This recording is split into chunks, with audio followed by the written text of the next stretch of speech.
വിഴിഞ്ഞത്തിന് സമീപം പനവിളയിലാണ് നാടിനെ നടുക്കിയ സംഭവം അരങ്ങേറിയത്. വൈകുന്നേരം ഏകദേശം 7 മണി.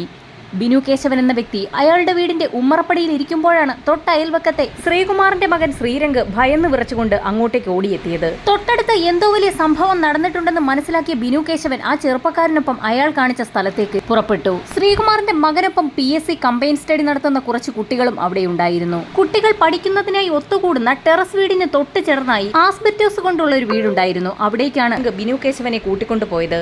ഇവിടെ എന്താണ് സംഭവിച്ചതെന്ന് ഉടൻ തന്നെ അയാൾ കുട്ടികളോട് ചോദിച്ചു. അപ്പോൾ അവർ പറഞ്ഞു, ഈ വീട്ടിൽ ഒരു വാടകക്കാർ താമസിച്ചിരുന്നു. അവർ ഇന്ന് വീടൊഴിയുമെന്നും പറഞ്ഞിരുന്നു. പക്ഷേ ഇപ്പോൾ ഈ വീട് തുറന്നു കിടക്കുന്നു. എന്തോ ചില സംശയങ്ങൾ ഞങ്ങൾക്കുണ്ട്. അതിനാൽ നമുക്ക് ഈ വീടൊന്ന് പരിശോധിക്കണം. ഇത് കേട്ട ഉടൻ തന്നെ ബിനു കേശവൻ വീടിനുള്ളിലേക്ക് കടന്നു. അയാൾ കണ്ട കാഴ്ചയാകട്ടെ ഞെട്ടിക്കുന്നതായിരുന്നു. വീടിന്റെ മുകൾ ഭാഗത്തെ ആസ്ബെറ്റോസിനടിയിലെ തട്ടിൽ നിന്നും ചോരയിറ്റിട്ട് വീഴുന്നു. ആ തട്ടിന് മുകളിൽ എന്തോ കിടപ്പുണ്ടെന്ന് അവർക്ക് മനസ്സിലായി. അതെന്താണെന്നറിയാൻ അവർ തീരുമാനിച്ചു. മുറിയിൽ കിടന്ന ഒരു കട്ടിൽ ആ ഭാഗത്തേക്ക് നീക്കിയിട്ട് അതിനു മുകളിലേക്ക് ഒരു കസേര കയറ്റി വെച്ചു. ശേഷം കുട്ടികളെല്ലാവരും കൂടി ആ കസേരയിൽ മുറുക്കി പിടിക്കുകയും ബിനു കേശവൻ കസേരയ്ക്ക് മുകളിൽ കയറി തട്ടിന് മുകളിൽ എന്താണ് സംഭവിച്ചതെന്ന് നോക്കുകയും ചെയ്തു. അവിടെ കണ്ട ആ കാഴ്ച കണ്ട് ബിനു കേശവൻ നടുങ്ങിപ്പോയി. തട്ടിന് മുകളിൽ ആരോ ഒരാൾ കിടക്കുന്നു. അയാളുടെ കാലുകൾ മാത്രമാണ് ബിനു കേശവന് കാണാൻ കഴിയുന്നത്. കാലിൽ സൂക്ഷിച്ചു നോക്കിയപ്പോൾ അതൊരു സ്ത്രീയുടെ കാലാണെന്ന് അയാൾക്ക് മനസ്സിലായി. തട്ടി വിളിച്ചിട്ടും യാതൊരു അനക്കവുമില്ല. കസേരയിൽ നിന്നും ഭയന്ന് വിറച്ചുകൊണ്ട് താഴെ ഇറങ്ങിയ ബിനു കേശവനും കുട്ടികളും ഉടൻ തന്നെ വിവരം പോലീസിൽ അറിയിക്കാൻ തീരുമാനിച്ചു. ബിനു കേശവന്റെ ഫോൺ കോൾ വിഴിഞ്ഞം പോലീസ് സ്റ്റേഷനിൽ എത്തുന്ന സമയത്ത് സർക്കിൾ ഇൻസ്പെക്ടർ പ്രജേഷ് ശശി സ്ഥലത്തുണ്ടായിരുന്നു. വിവരമറിഞ്ഞ ഉടൻ തന്നെ പോലീസ് സംഘം അവിടേക്ക് പാഞ്ഞു. സ്ഥലത്തെത്തിയ പോലീസ് സംഘം ആദ്യം തന്നെ ആ ടെറസ് വീടിന്റെ മുകളിൽ കയറി ആസ്ബെറ്റോസ് ഇട്ട വീടും പരിസരവും നിരീക്ഷിച്ചു. അങ്ങനെ ആസ്ബെറ്റോസ് ഇളക്കി മാറ്റിയപ്പോൾ തട്ടിന് മുകളിലായി സ്ത്രീരൂപം തെളിഞ്ഞു വന്നു. അതെ, ഒരു സ്ത്രീ അതിക്രൂരമായി കൊല ചെയ്യപ്പെട്ട് കിടക്കുന്നു. പോലീസ് സംഘം ഉടൻ തന്നെ ഈ വീട്ടിൽ ആരൊക്കെയാണ് താമസിച്ചിരുന്നതെന്നും ഇത് ആരുടെ വീടാണെന്നും ഒക്കെ അന്വേഷിച്ചു. അതിനുള്ള മറുപടി ശ്രീരംഗാണ് പറഞ്ഞത്. ഇത് തങ്ങളുടെ വീടാണെന്നും ഇവിടെ റഫീഖ ബീവി എന്ന സ്ത്രീയും അവരുടെ മകനും അവരുടെ സഹോദരന്റെ മകനുമാണ് താമസിച്ചിരുന്നതെന്നും അവർ ഇന്ന് ഈ വീട് ഒഴിയുമെന്ന് തങ്ങളോട് പറഞ്ഞിരുന്നതായും പറഞ്ഞു. ഇത് കേട്ടുനിന്ന പോലീസുകാരോട് ബിനു കേശവൻ പറഞ്ഞു, സാർ, ഇവിടെ താമസിച്ചിരുന്ന റഫീഖ ബീബിയുടെ സഹോദരന്റെ മകൻ അല്ലമീൻ എന്ന വ്യക്തി ആളൊരു കുഴപ്പക്കാരനാണ്. അവൻ സ്ഥിരമായി മദ്യപിച്ച് ഇവിടെ വന്ന് വഴക്കുണ്ടാക്കാറുണ്ട്. ഈ കാരണത്താലാണ് ശ്രീരംഗിന്റെ അച്ഛൻ ശ്രീകുമാർ ഇവരോട് വീടൊഴിയണമെന്ന് ആവശ്യപ്പെട്ടിരുന്നത്. അങ്ങനെ പോലീസ് സംഘം റഫീഖ ബീവിയുടെ മകന്റെയും സഹോദരന്റെ മകന്റെയും വിവരങ്ങൾ അന്വേഷിച്ചു. ഉടൻ തന്നെ വീടിന്റെ ഉടമസ്ഥനായ ശ്രീരംഗിന്റെ അച്ഛൻ ശ്രീകുമാർ ഇവരുടെ ടെലിഫോൺ നമ്പറുകൾ പോലീസിന് കൈമാറി. പോലീസുകാർ ഉടൻ തന്നെ ഈ നമ്പറുകൾ വിശദമായ അന്വേഷണത്തിനായി സൈബർ സെല്ലിന് കൈമാറുന്നു. അപ്പോഴേക്കും കൊലപാതക വിവരമറിഞ്ഞ് ആ പ്രദേശം മുഴുവൻ ആളുകൾ തടിച്ചുകൂടിയിരുന്നു. വൈകുന്നേരം 7 മണി കഴിഞ്ഞ സമയമായതിനാൽ പോലീസിന് നടപടികൾ പൂർത്തിയാക്കി മൃതദേഹം അവിടെ നിന്നെടുക്കുന്നതിന് വെല്ലുവിളികൾ ഏറെയായിരുന്നു. ഈ സമയത്താണ് സൈബർ സെല്ലിൽ നിന്നും CI പ്രജേഷിന്റെ ഫോണിലേക്ക് ഒരു കോൾ എത്തിയത്. മരിച്ച റഫീഖ ബീവിയുടെ മകന്റെയും അല്ലമീന്റെയും ഫോൺ കോളുകൾ അവർ ട്രേസ് ചെയ്തു. അവരുടെ ടവർ ലൊക്കേഷൻ നിലവിൽ തമ്പാനൂർ ബസ് സ്റ്റേഷന് സമീപമായിരുന്നു. അവർ അവിടെ നിന്ന് രക്ഷപ്പെടാൻ സാധ്യതയുണ്ടെന്ന് മനസ്സിലാക്കിയ CI വിവരം കൺട്രോൾ റൂമിലും തമ്പാനൂർ പോലീസ് സ്റ്റേഷനിലും അറിയിച്ചു. അല്ലമീന്റെ വീട് പാലക്കാടായതിനാൽ അയാൾ അങ്ങോട്ടേക്ക് കടക്കാൻ സാധ്യതയുണ്ടെന്നുള്ള വിവരവും പോലീസുകാർ തമ്പാനൂർ സ്റ്റേഷനിൽ അറിയിച്ചു. അങ്ങനെ പോലീസ് സംഘം തമ്പാനൂർ ബസ് സ്റ്റേഷനും റെയിൽവേ സ്റ്റേഷനും ഒക്കെ തന്നെ അരിച്ചു പറക്കി തുടങ്ങി. ഈ സമയത്താണ് പോലീസിന് സൈബർ സെല്ലിൽ നിന്നും വളരെ നിർണായകമായ മറ്റൊരു വിവരം കൂടി ലഭിച്ചത്. തിരുവനന്തപുരത്ത് കൈരളി തിയേറ്ററിന്റെ മറുഭാഗത്തായി പ്രൈവറ്റ് ബസ്സുകൾ പാർക്ക് ചെയ്യുന്ന ഒരു സ്ഥലമുണ്ട്. അവിടെയുള്ള ഒരു ട്രാവൽസിൽ നിന്നും അല്ലമീൻ 3 ടിക്കറ്റുകൾ പർച്ചേസ് ചെയ്തിട്ടുണ്ട്. ആ ട്രാവൽസിൽ നിന്നും ടിക്കറ്റ് എടുത്ത അല്ലമീൻ ഇപ്പോൾ യാത്ര ചെയ്യുന്നു എന്നുള്ള വിവരം കൂടി ആ ട്രാവൽസിൽ നിന്ന് തന്നെ പോലീസുകാർക്ക് ലഭിച്ചു. ഇതോടൊപ്പം തന്നെ അല്ലമീൻ സഞ്ചരിക്കുന്ന ബസിന്റെ കണ്ടക്ടറുടെ നമ്പർ കൂടി ട്രാവൽസുകാർ പോലീസിന് കൈമാറി. ഉടൻ തന്നെ CI പ്രജേഷ് ശശി കണ്ടക്ടറുമായി ബന്ധപ്പെട്ടു. ഈ സമയത്ത് ബസ് കാര്യവട്ടം ജംഗ്ഷനിൽ എത്തിയിരുന്നു. ഈ സമയം CI കണ്ടക്ടറോട് കാര്യവട്ടം യൂണിവേഴ്സിറ്റി കഴിഞ്ഞ് മെയിൻ റോഡിലേക്ക് കയറി ആറ്റിങ്ങലിലേക്ക് തിരിയുമ്പോൾ ഇടതുവശത്തായി കാണുന്ന കഴക്കൂട്ടം പോലീസ് സ്റ്റേഷന് സമീപത്തായി ബസ് നിർത്തണമെന്ന് ആവശ്യപ്പെട്ടു.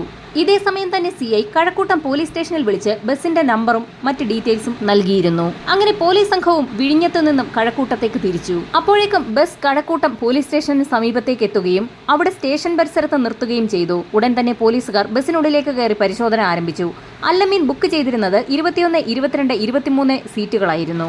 പോലീസ് ഈ സീറ്റുകളുടെ അടുത്തേക്ക് എത്തി. 2 പുരുഷന്മാരും ഒരു സ്ത്രീയുമായിരുന്നു സീറ്റിലുണ്ടായിരുന്നത്. പോലീസ് ഉടൻ തന്നെ അവരെ കസ്റ്റഡിയിലെടുത്ത് പോലീസ് സ്റ്റേഷനിലേക്ക് എത്തിച്ചു. ഈ സമയം CIയും സംഘവും വിഴിഞ്ഞത്ത് നിന്നും കഴക്കൂട്ടത്തേക്ക് എത്തിയിരുന്നു. അങ്ങനെ CI പ്രജേഷ് ശശിയും സംഘവും അവരെ ചോദ്യം ചെയ്തു. ഓരോരുത്തരോടും പേരുകൾ ചോദിച്ചു തുടങ്ങി. ആദ്യത്തെ ആൾ പറഞ്ഞു തന്റെ പേര് അല്ലമീൻ. രണ്ടാമത്തെ വ്യക്തി പറഞ്ഞു തന്റെ പേര് ഷെഫീഖ് എന്നാണെന്ന്. മൂന്നാമതായി ആ സ്ത്രീയോടും പോലീസുകാർ പേരന്വേഷിച്ചു. അവർ പറഞ്ഞതാകട്ടെ തന്റെ പേര് റഫീഖ ബീവി എന്നാണ്. ഇത് കേട്ടതും CI ഞെട്ടിവിറച്ചു. വിഴിഞ്ഞത്തെ വീട്ടിൽ മരിച്ചു കിടക്കുന്ന റഫീഖ ബീവി ദാ കൺമുമ്പിൽ നിൽക്കുന്നു. റഫീഖ ബീവി താനാണെന്നുള്ള സ്ത്രീയുടെ മറുപടി കേട്ടതും CI അവരോട് ചോദിച്ചു, നിങ്ങൾ റഫീഖ ബീവിയാണെങ്കിൽ നിങ്ങളുടെ വിഴിഞ്ഞത്തുള്ള വീട്ടിൽ ആസ്ബറ്റോസ് ഷീറ്റിനടിയിലുള്ള തട്ടിൽ ആരെയാണ് നിങ്ങൾ കൊലപ്പെടുത്തി കിടത്തിയിരിക്കുന്നത്? ഇത് കേട്ട ഉടനെ ആ സ്ത്രീയൊന്ന് പരിങ്ങി. ഇവരുടെ പരിങ്ങൾ ശ്രദ്ധിച്ച പോലീസ് ഇവരെ വിശദമായി ചോദ്യം ചെയ്തു. അങ്ങനെ വിശദമായ ചോദ്യം ചെയ്യലിനൊടുവിലാണ് പല സത്യങ്ങളും റഫീഖ പോലീസിനോട് പറയുന്നത്. റഫീഖ ശ്രീകുമാർ എന്ന വ്യക്തിയുടെ വീട്ടിൽ താമസത്തിനെത്തിയിട്ട് 1 മാസമേ ആയിട്ടുള്ളായിരുന്നു. താമസത്തിനെത്തിയ ഉടൻ തന്നെ ഇവർ അയൽപക്കത്തുള്ള ആളുകളുമായി വളരെ വേഗത്തിൽ തന്നെ ഒരു ബന്ധമുണ്ടാക്കിയെടുത്തു. ശ്രീകുമാറിന്റെ പറമ്പിൽ വലിയൊരു പുളിമരം ഉണ്ടായിരുന്നു. അതിൽ നിന്ന് വീഴുന്ന പുളികൾ പറക്കാൻ ആ പ്രദേശത്തുള്ള ഒരു സ്ത്രീ വരുമായിരുന്നു. സ്ഥിരമായി അവിടെ വന്ന് പുളി പറക്കുന്ന ശാന്തകുമാരി എന്ന സ്ത്രീയോട് റഫീഖയ്ക്ക് വളരെ അടുപ്പമുണ്ടായിരുന്നു. ഭർത്താവ് മരിച്ച ശാന്തകുമാരി ഒറ്റയ്ക്കായിരുന്നു താമസം. അവർക്കൊരു മകളും മകനുമുണ്ട്. മകൾ താമസിക്കുന്നത് ആന്ധ്രാപ്രദേശിലായിരുന്നു. അവരുടെ മകനാകട്ടെ കോവളത്ത് ഹോട്ടൽ നടത്തുകയാണ്. മകനോടും മകളോടുമൊപ്പം താമസിക്കാത്ത ശാന്തകുമാരി വിഴിഞ്ഞത്ത് തന്നെ താമസിക്കുന്നതിന് ഒരു കാരണമുണ്ടായിരുന്നു. ശാന്തകുമാരിയുടെ ഭർത്താവ് മരിച്ചത് അവിടെ വെച്ചായിരുന്നു. അയാളുടെ അസ്ഥിത്തറയിൽ സ്ഥിരമായി വിളക്ക് കത്തിക്കുന്നതിനു വേണ്ടിയാണ് അവർ അവിടെ നിന്നും മാറാതെ അവിടെ തന്നെ താമസിച്ചു വന്നത്. അങ്ങനെ അയൽപക്കക്കാരായ ശാന്തകുമാരിയും റഫീഖ ബീവിയും അടുത്ത സുഹൃത്തുക്കളായി. അല്ലമീൻ മദ്യപിച്ച് വീട്ടിലെത്തി ബഹളമുണ്ടാക്കുന്ന ദിവസങ്ങളിൽ റഫീഖ താമസിച്ചിരുന്നത് ശാന്തകുമാരിയുടെ വീട്ടിലായിരുന്നു. ഒറ്റയ്ക്ക് താമസിക്കുന്ന ശാന്തകുമാരിക്കാകട്ടെ ഇതൊരാശ്വാസവുമായിരുന്നു. എന്നാൽ അല്ലമീൻ സ്ഥിരമായി ബഹളം വെക്കുന്നത് വീട്ടുടമസ്ഥനായ ശ്രീകുമാറിന് അസ്വസ്ഥതയുണ്ടാക്കി. അങ്ങനെയാണ് അവിടെ നിന്നും വീട് മാറണമെന്ന് അയാൾ ആവശ്യപ്പെടുന്നത്. അയാളുടെ തീരുമാനപ്രകാരം റഫീഖയും കുടുംബവും അവിടുന്ന് മാറി താമസിക്കാൻ തീരുമാനിച്ചു. അവരുടെ വസ്ത്രങ്ങളും സാധനങ്ങളും ഒക്കെ തന്നെ പായ്ക്ക് ചെയ്തു. ഇവയൊക്കെ പായ്ക്ക് ചെയ്ത് അയച്ചത് അല്ലമ്മീന്റെ പാലക്കാടുള്ള വീട്ടിലേക്കുമായിരുന്നു. പതിവ് പോലെ സംഭവം നടക്കുന്ന ദിവസം രാവിലെയും ശാന്തകുമാരി പുളി പറക്കുന്നതിനായി ആ കോമ്പൗണ്ടിലേക്ക് എത്തിയിരുന്നു. റഫീഖയും കുടുംബവും അവിടെ നിന്ന് മാറിപ്പോകുന്നതിന്റെ സങ്കടം ശാന്തകുമാരിക്കുണ്ടായിരുന്നു. അന്നേ ദിവസം ശാന്തകുമാരിയും റഫീഖയും തമ്മിൽ ഒരുപാട് നേരം സംസാരിച്ചു. ശേഷം ശാന്തകുമാരി തന്റെ വീട്ടിലേക്ക് മടങ്ങിപ്പോയി. കുറെ സമയത്തിന് ശേഷം ശാന്തകുമാരിയുടെ വീട്ടിലേക്ക് റഫീഖ എത്തി. യാത്ര പറയാനാവും റഫീഖ എത്തിയതെന്നാണ് ശാന്തകുമാരി കരുതിയത്. അവിടേക്കെത്തിയ ശാന്തകുമാരിയോട് റഫീഖ പറഞ്ഞത്, ശാന്തകുമാരി ചേച്ചി എന്റെ വീട്ടിലേക്ക് വരണം. ഞാൻ നിങ്ങൾക്ക് കുറച്ച് പണം തരാനുണ്ടല്ലോ. ഞങ്ങളുടെ വീട്ടിൽ കുറെ സാധനങ്ങളുണ്ട്. അതൊക്കെ എടുത്തിട്ട് ബാക്കി തുക എത്രയാണെന്ന് പറഞ്ഞാൽ ആ തുക ഞാൻ ചേച്ചിക്ക് നൽകാം. ഇതായിരുന്നു അവർ പറഞ്ഞത്. ഇത് കേട്ട ഉടൻ തന്നെ ശാന്തകുമാരി റഫീഖയ്ക്കൊപ്പം അവരുടെ വീട്ടിലേക്ക് പോയി. ഇരുവരും വീട് തുറന്ന് അകത്തേക്ക് കയറി. അവിടെ കുറെ പാത്രങ്ങളൊക്കെ എടുത്തു വെച്ചിട്ടുണ്ടായിരുന്നു. ഇതിൽ ഏത് പാത്രമാണ് ശാന്തകുമാരിക്ക് വേണ്ടതെന്ന് റഫീഖ ചോദിച്ചു. അവർ പാത്രങ്ങളൊക്കെ നോക്കുന്ന സമയത്ത് പൊടുന്നനെ അവിടേക്ക് അല്ലമീനും ഷെഫീഖും കടന്നു വന്നു.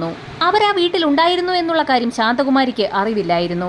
പെട്ടെന്ന് അവരെ കണ്ടതും ഭയന്ന് പിന്നിലേക്ക് മാറിയ ശാന്തകുമാരിയുടെ കഴുത്തിലേക്ക് റഫീഖ ബീവിയുടെ മകൻ ഷെഫീഖ് ഒരു ഷാൾ ഇട്ട് മുറുക്കി. ആ സമയത്ത് തന്നെ അല്ലമീൻ ആ ഷോളിന്റെ മറ്റേ അറ്റം ശാന്തകുമാരിയുടെ വായ്ക്കുള്ളിലേക്കും തിരികെ കയറ്റി. തുടർന്ന് കയ്യിൽ കരുതിയ ചുറ്റിക ഉപയോഗിച്ച് ഷെഫീഖ് ശാന്തകുമാരിയുടെ തലയ്ക്ക് ആഞ്ഞടിച്ചു. തുടർന്ന് ഷെഫീഖിന്റെ കയ്യിൽ നിന്നും ചുറ്റിക വാങ്ങി അല്ലമീൻ ശാന്തകുമാരിയുടെ മുഖത്ത് തലങ്ങും വിലങ്ങും അടിച്ച് പരിക്കേൽപ്പിച്ചു. ശാന്തകുമാരിയുടെ മരണം ഉറപ്പാക്കും വരെ അല്ലമീൻ അവരെ അടിച്ചുകൊണ്ടേയിരുന്നു. മരണം ഉറപ്പാക്കിയ ശേഷം ശാന്തകുമാരിയുടെ കഴുത്തിലുണ്ടായിരുന്ന മാല, വളകൾ, ചെയിനോടുകൂടിയ കമ്മൽ, മോതിരങ്ങൾ ഇവയെല്ലാം അവർ ഊരിയെടുത്തു. സ്വർണം ധരിച്ച് നടക്കുന്ന ശീലമുണ്ടായിരുന്നു ശാന്തകുമാരിക്ക്. ഇത് നേരത്തെ തന്നെ റഫീഖ ബീവി ശ്രദ്ധിച്ചിരുന്നു.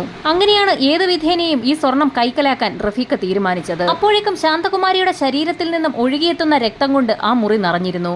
ശാന്തകുമാരി ധരിച്ചിരുന്ന കൈലി അഴിച്ചെടുത്ത് റഫീഖ ആ രക്തം മുഴുവൻ തുടച്ചു. അതിനുശേഷം വീടിന്റെ പുറകുവശത്ത് കൊണ്ടുപോയി ആ കൈലി കത്തിച്ചു കളഞ്ഞു. ശേഷം മൂവരും കൂടി ശാന്തകുമാരിയുടെ മൃതദേഹം വളരെ പ്രയാസപ്പെട്ട് ആസ്ബറ്റോസിനടിയിലുള്ള തട്ടിലേക്ക് തിരികെ കയറ്റി. അവിടെ അങ്ങനെ ഒരു മൃതദേഹം ഒളിപ്പിച്ചിട്ടുണ്ടെന്ന് ആർക്കും മനസ്സിലാവില്ല. പക്ഷെ അവരെ ചതിച്ചത് ശാന്തകുമാരിയുടെ ശരീരത്തിൽ നിന്നും ഇറ്റിറ്റ് വീഴുന്ന രക്തമാണ്. മൃതദേഹം ഒളിപ്പിച്ച ഉടൻ തന്നെ പ്രതികൾ അവിടെ നിന്നും സ്ഥലം വിട്ടു.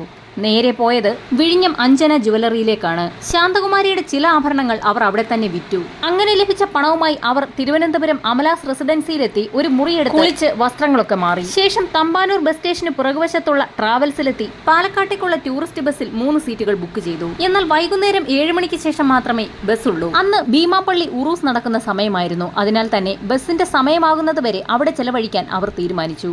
അങ്ങനെ അവിടെ വൈകുന്നേരം വരെ അവർ സമയം ചിലവഴിക്കുകയും തിരികെ ബസ് സ്റ്റേഷനിൽ ലെത്തി 7:30-ക്കുള്ള ടൂറിസ്റ്റ് ബസ്സിൽ കയറുകയും ചെയ്തു. വൈകുന്നേരം ഏകദേശം 7 മണിയോടുകൂടിയായിരുന്നു ഇത്തരത്തിലൊരു മൃതദേഹം വീടിന്റെ മുകളിൽ ഒളിപ്പിച്ച നിലയിൽ നാട്ടുകാർ കണ്ടെത്തിയതും 7 മണിക്ക് ശേഷമായിരുന്നു ഇത്തരത്തിലൊരു വാർത്ത പുറം ലോകം അറിയുന്നതും. ഏകദേശം 8 മണിയോടുകൂടി കഴക്കൂട്ടത്ത് വെച്ച് പോലീസുകാർ പ്രതികളെ പിടിക്കുകയും ചെയ്തു. അങ്ങനെ സ്റ്റേഷനിലെത്തിച്ച പ്രതികളെ വിശദമായി ചോദ്യം ചെയ്യുന്നതിനിടയിലാണ് മറ്റൊരു കാര്യം പോലീസിന് മനസ്സിലായത്. റഫീഖ ബീവിയുടെ സഹോദരന്റെ മകനെന്ന് പരിചയപ്പെടുത്തിയ അല്ലമീന്റെ ഡേറ്റ കളക്ട് ചെയ്യുന്ന സമയത്ത് അയാൾ റഫീഖയുടെ സഹോദരന്റെ മകനല്ല എന്നുള്ള കാര്യം വ്യക്തമാകുന്നു. വിശദമായി വിശദമായ ചോദ്യം ചെയ്യലിൽ 27 വയസ്സ് പ്രായം മാത്രമുള്ള അല്ലമീൻ റഫീഖയുടെ കാമുകനാണെന്നുള്ള സത്യം കൂടി പോലീസ് തിരിച്ചറിഞ്ഞു. ഈ സമയത്താണ് അതേ സ്റ്റേഷനിലെ വനിതാ കോൺസ്റ്റബിളിന് റഫീഖ ബീവിയെ കണ്ടപ്പോൾ എന്തോ ചില സംശയങ്ങൾ തോന്നിയത്.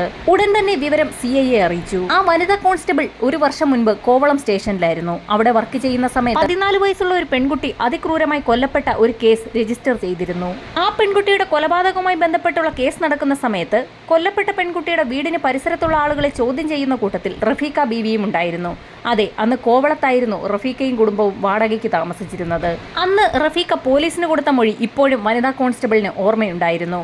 കൊല്ലപ്പെട്ട പെൺകുട്ടിയുടെ അച്ഛനും അമ്മയും ആ പെൺകുട്ടിയെ ക്രൂരമായി ഉപദ്രവിക്കുമായിരുന്നു എന്നായിരുന്നു അന്നത്തെ റഫീഖയുടെ മൊഴി. വളരെ നിർണായകമായി ആ മൊഴി പോലീസിന് നൽകിയ റഫീഖയെ അവരെല്ലാവരും തന്നെ ഓർത്തുവെച്ചിരുന്നു. കാരണം കഴിഞ്ഞ ഒരു വർഷവുമായി ഈ കേസുമായി ബന്ധപ്പെട്ട് ആ പെൺകുട്ടിയുടെ അച്ഛനും അമ്മയും പോലീസ് സ്റ്റേഷനുകൾ കയറിയിറങ്ങുകയാണ്. ഈ സംഭവം വനിതാ കോൺസ്റ്റബിൾ CIയെ അറിയിച്ചു. ഉടൻ തന്നെ ചില സംശയങ്ങൾ തോന്നിയ CI വീണ്ടും റഫീഖ ബീവിയെ ചോദ്യം ചെയ്തു. ഇതിലൂടെ പുറത്തറിഞ്ഞത് വലിയൊരു കൊലപാതക കഥയാണ്. ദീർഘനേരത്തെ ചോദ്യം ചെയ്യലിനൊടുവിൽ റഫീഖ പലതും പറഞ്ഞു തുടങ്ങി. കോവളത്തുള്ള മുട്ടയ്ക്കാട് ഏകദേശം 4 വർഷത്തോളം റഫീഖ താമസിച്ചിരുന്നു. അവരവിടെ താമസിക്കുന്ന സമയത്ത് അവരുടെ വീടിന്റെ എതിർവശത്ത് ഒരു ദമ്പതികളും അവരുടെ മകളും താമസിച്ചിരുന്നു. ആ ദമ്പതികൾ ദത്തെടുത്ത് വളർത്തുന്ന പെൺകുട്ടിയായിരുന്നു അത്. ആനന്ദൻ ഗീത ദമ്പതികളുടെ വളർത്തുമകളായ ഗീതുവായിരുന്നു അത്. ഗീതുവിനെ റഫീഖ ബീവിയുടെ മകൻ ഷെഫീഖിന് ഒരു നോട്ടമുണ്ടായിരുന്നു. പലപ്പോഴും അവൻ ആ പെൺകുട്ടിയോട് മോശമായി പെരുമാറി. അങ്ങനെ ഒരു ദിവസം ആ പെൺകുട്ടിയോട് മോശമായി പെരുമാറിയപ്പോൾ അവൾ അവനുമായി തർക്കമുണ്ടായി. ഈ സമയത്ത് റഫീഖ ബീവി അങ്ങോട്ടേക്ക് കടന്നു വരികയും പൊടുന്നനെ ഒരു ചുറ്റിക ഉപയോഗിച്ച് ഗീതുവിന്റെ തലയ്ക്ക് ആഞ്ഞടിക്കുകയും ചെയ്തു. അവരുടെ ഇടയിൽ നിന്നും രക്ഷപ്പെട്ടോടി സ്വന്തം വീട്ടിലേക്കെത്തിയ ഗീതു ആ വീട്ടുമുറ്റത്ത് ബോധരഹിതയായി തളർന്നു വീണു. ഈ സമയം വീട്ടിലുള്ളവർ ശബ്ദം കേട്ട് പുറത്തേക്കെത്തിയതും പിന്നാലെ ഓടിവരുന്ന റഫീഖ ബീവിയെയും മകനെയും കണ്ടു. ഇവിടെ എന്താണ് സംഭവിച്ചതെന്ന് ഒന്നും അറിയാത്തവരെ പോലെ അന്ന് റഫീഖയും മകനും സംസാരിച്ചു. പൊടുന്നനെ അവരുടെ കൂടെ സഹായത്തോടുകൂടി പെൺകുട്ടിയെ ആശുപത്രിയിൽ എത്തിച്ചെങ്കിലും ഗീതു അവിടേക്ക് എത്തിയപ്പോഴേക്കും മരിച്ചു കഴിഞ്ഞിരുന്നു. പെൺകുട്ടിയുടെ അച്ഛനും അമ്മയ്ക്കുമെതിരെ മൊഴി നൽകിയിരുന്നു. അവരുടെ ഉപദ്രവത്തെ തുടർന്നാണ് പെൺകുട്ടി മരിച്ചതെന്നുള്ള നിർണായക മൊഴിയായിരുന്നു റഫീഖ ബീവി പോലീസിന് നൽകിയത്. അങ്ങനെ ഞെട്ടിക്കുന്ന 2 കൊലപാതകമാണ് ഒരേ സമയം തെളിയിക്കപ്പെട്ടത്. 90 ദിവസത്തിനകം തന്നെ CI സംഘവും കോടതിയിൽ കുറ്റപത്രം സമർപ്പിച്ചു. തുടർന്ന് നെയ്യാറ്റിൻകര സെഷൻസ് കോടതിയിലാണ് ഈ കേസിന്റെ വിചാരണ നടന്നത്. ശാന്തകുമാരിയെ കൊലപ്പെടുത്തിയ കേസിൽ 3 പേർക്കും കോടതി വധശിക്ഷ വിധിച്ചു. കേരളത്തിൽ രണ്ടാമതായി വധശിക്ഷയ്ക്ക് വിധിക്കപ്പെട്ട സ്ത്രീയാണ് റഫീഖ ബീവി. കഷായ കേസിലെ ഗ്രീഷ്മയ്ക്ക് വധശിക്ഷയ്ക്ക് വിധിച്ച അതേ ജഡ്ജി തന്നെയാണ് റഫീഖ ബീവിക്കും വധശിക്ഷ വിധിച്ചത്. അതേ കോടതിയിൽ തന്നെ റഫീഖ ബീവി കൊലപ്പെടുത്തിയ ഗീതുവുമായി ബന്ധപ്പെട്ടുള്ള കേസും ഇപ്പോൾ നടന്നുകൊണ്ടിരിക്കുകയാണ്.